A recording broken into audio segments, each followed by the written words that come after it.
Ay İslam, sen dediğin yer diye burada bala. Vəlişgilin evidir, Nuru gelin. Bak biri bu evidir, biri de gelir bu evidir. Bak böyle usulda dağıdırlar, neyse elə belə heç şey də yoxdur. Biri de ondan aşağıki deyə oradır. Burada da deyə bu Cəmilgilin evidir. Oranı da dağıdıblar, görürsən.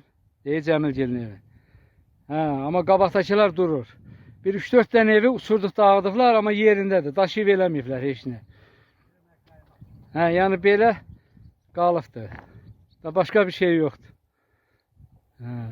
Bir də bu Vəlişgildən aşağı məktəbin yeridir. Orada müdaxilə ediblər. Belə, yəni da ayrı heç nə yoxdur dedi. Oldu, sağ ol. Hə, İslam, burada məktəbin yeridir. Buranı da çök. Nəysə belə bulduz elə veriblər, görürsən. Hə, məktəbin yeridir burada. Buranı da planrovka edirlər. Amma heç nə yoxdur, texnika zat işləmir, heç nə yoxdur.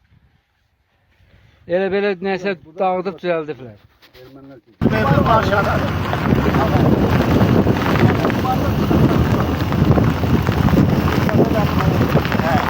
Aşağıda da bizim o Nusret'ten mi evde o görüşen var? Ondan aşağıda aşağıda bizim evimiz. Deyəsən geliyor bu arada. Evet. Deyəsən, bura bizim ev.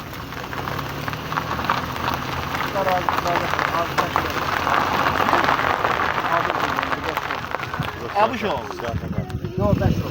Görüşür mü oldu? O da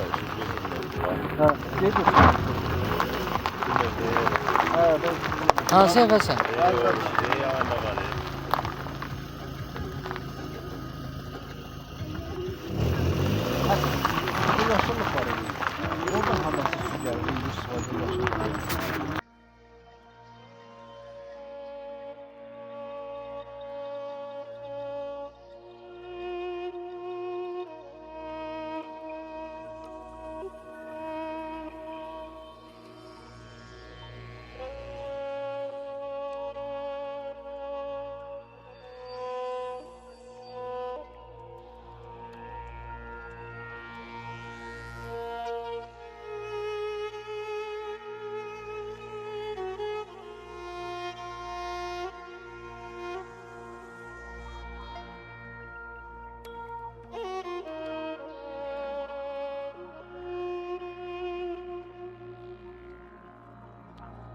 Seçili kasın arkını gördüm.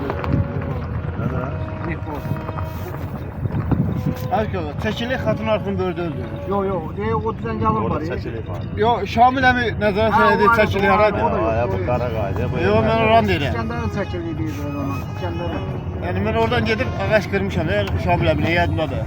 Ona göre kadına bir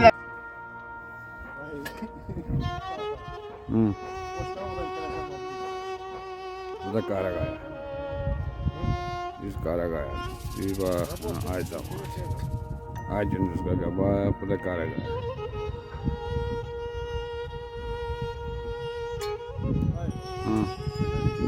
Ay öteleme. Lazım değil. Ne yersiniz şimdi? Onu içersen ne olacak? Yumalasan.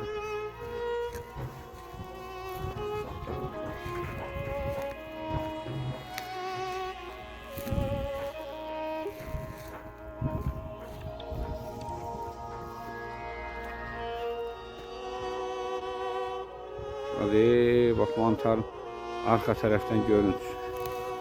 Bakın. Bakın. Bak gündüzlerde görsen.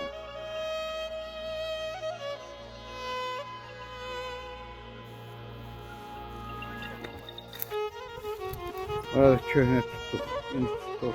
Tuttuktan bir alamet yoktu, yok. Ama tuttuğun yeridir bak. Buradan da düz çəkili ilə gedirdin, çıxırdın mantarın döşünə.